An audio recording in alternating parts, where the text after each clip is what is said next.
राज हमर चलल बाया हमरे ही चली ढेर अइले गइले गुंडा माफिया कटने बाहुबली केहू के बस के जी नइखे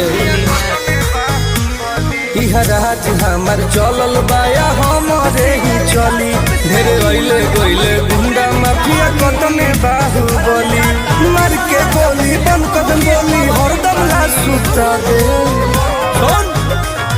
माहौल जवन बदली के दुनिया से उठा दे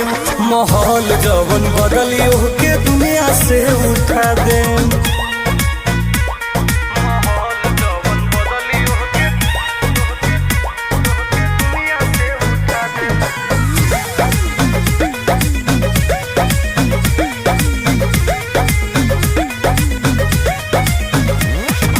पुलिस प्रशासन सरकार बहम